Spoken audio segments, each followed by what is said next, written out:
दोस्तों, आज का प्रेरक प्रसंग उस समय का है जब कर्ण गुरु परशुराम के पास शिक्षा प्राप्त कर रहे थे। तो वहाँ पर किसानों का एक समूह आता है और गुरु परशुराम से कहता है, प्रभु रक्षा करो, प्रभु रक्षा करो। प्रभु चौमासा बीतने को है, लेकिन आकाश से एक बूंद जल की नहीं गिरी और अब भी वर्षा ना हुई तो महाअकाल पड़ेगा।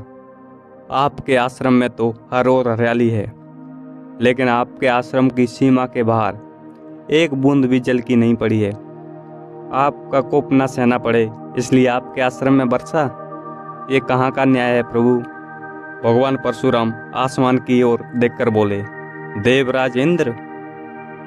तभी किसान बोले, देवराज चाहते हैं कि उनकी ही पूजा की जाए। आपके परशु के बल से तो तीनों लोग कांपते हैं प्रभु, हमारी मदद करो। तभी भगवान परशुराम बोले, मैं शपथ ले चुका हूँ, मैं कभी भी शस्त्र नहीं उठाऊंगा, कभी युद्ध नहीं करूंगा। फिर किसान बोले, तो क्या इंद्र की मनमानी चलती रहेगी प्रभु। परशुराम गुस्से में बोले, मैंने ऐसा नहीं कहा। देवराज का अहंकार टूटेगा और अवश्य टूटेगा। देवराज को कर्तव्य का पाठ अवश्य पढ़ाया जाएगा, परंतु गुरु परशुराम के वचनों से नहीं, एक शिष्य के बाणों से। और भगवान परशुराम कर्ण को आदेश देते हैं, कर्ण समय आ गया है संग्राम का, मेरी शिक्षा के परिणाम का। कर्ण इंद्र को जगाना है तो इंद्रधनुष का निर्माण करना होगा। तभी कर्ण अपना धनुष और बाण उठाता है और आकाश की ओर बाण संधान करता है और इंद्रधनुष का निर्माण करता है। तभी वहाँ पर देवराज इंद्र प्रकट होते हैं। वे बहुत गुस्से में होते हैं और बोलते हैं, प्रसन्न करके तो देवराज का आह्वान बहुतों ने किया है, किंतु रुष्ट करके मेरा आह्वान करने वाले उद्दंड कौन हो तुम। कर्ण बोलता है, कर्ण राधेय कर्ण। आह्वान करने के दो ही कारण होते हैं, भक्ति के लिए या चुनौती के लिए। परंतु देवराज को चुनौती देने के लिए आपकी आयु बहुत ही कम है और तुम्हारी उद्दंडता को देख तुम्हें भक्त समझना भी गलत है। कर्ण गुस्से में बोलते हैं, भक्त तो मैं हूँ देवराज, परंतु आपका नहीं, अपने गुरु का। मैं यहाँ आपको चुनौती देने आया हूँ। कर्ण की बातें सुनकर देवराज हंसने लगे और बोले, मुझे चुनौती देने आए हो कर्ण, देवराज इंद्र को।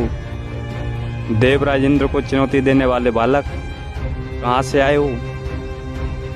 मुझे ललकारने वाले का कुल क्या है, जाति क्या है। तभी कर्ण बोलता है, वीरों की जाति नहीं देखी जाती देवराज, और ना ही वीरों का कुल पूछा जाता है।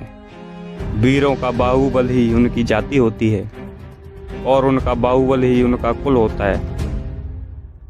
मैं अपने गुरु के आदेश पर आपसे निवेदन करने आया हूँ कि आप अपने मेघों को वर्षा करने का आदेश दें।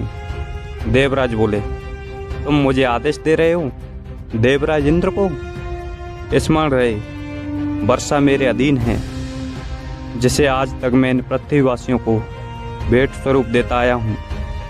परंतु मुझे अभी अनुभव होने लगा है कि निःशुल्क में मिलने वाली इन सुविधाओं को ये पृथ्वीवासी सम्मान नहीं करते। इसी कारण से मैंने निर्णय लिया है कि पृथ्वीवासियों को वर्षा तब तक प्राप्त नहीं होगी तब तक वे मुझे उचित सम्मान नहीं देंगे। कर्ण गुस्से में बोलता है, सम्मान और आदर प्रेम पूर्वक अर्जित किए जाते हैं देवराज, बलपूर्वक तो केवल भय अर्जित किया जाता है। देवराज अभिमान भरे शब्दों से बोलता है, तो भय के कारण ही सही, मुझे सम्मान चाहिए। यदि सम्मान मिलेगा तो इन पृथ्वीवासियों को वर्षा प्राप्त होगी। कर्ण का क्रोध और बढ़ने लगा था और बोले, देवराज आप भूल कर रहे हैं कि पूजा उस वृक्ष की जाती है जो फल देते हैं, शीतल छाया देते हैं। कांटों से भरे वृक्ष को तो काट दिया जाता है।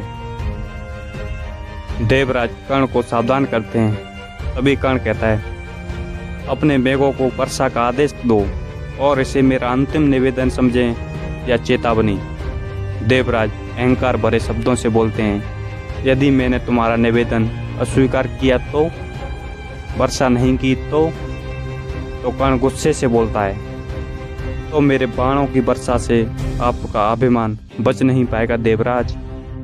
देवराज घमंड भरे स्वर से बोले, अज्ञानी बालक, एक इंद्रधनुष क्या बना लिया तो समझे देवराज इंद्र को चुनौती दे बैठे। 2 बाण क्या प्राप्त हो गए तो तुम्हें क्या लगता है कि तुम वज्रधारी इंद्र का सामना करोगे? तभी कर्ण बोला, आपको वज्रदान में मिला है देवराज। देवराज, मैंने अपने अस्त्र परिश्रम और साधना करके अर्जित किए हैं। देवराज और कर्ण में युद्ध होता है। अंत में देवराज इंद्र की पराजय होती है और वह कर्ण के सामने आत्मसमर्पण करता है और अपने मेघों को वर्षा का आदेश देते हैं। दोस्तों, घमंड टूटता जरूर है, फिर वो देवराज इंद्र का हो या फिर हमारा हो। दोस्तों, आप अपने जीवन में कितने भी बड़े क्यों ना हो जाएं, लेकिन घमंड मत करना, क्योंकि घमंड जब टूटता है तो बहुत दुख होता है। घमंड एक ऐसा हथियार है जिसका इस्तेमाल इंसान स्वयं की बर्बादी के लिए करता है। तो दोस्तों, एक प्रेरक प्रसंग कैसा लगा मुझे कमेंट कर ज़रूर बताएं, और इस वीडियो को यहाँ तक देखने के लिए आपका हृदय की गहराइयों से धन्यवाद।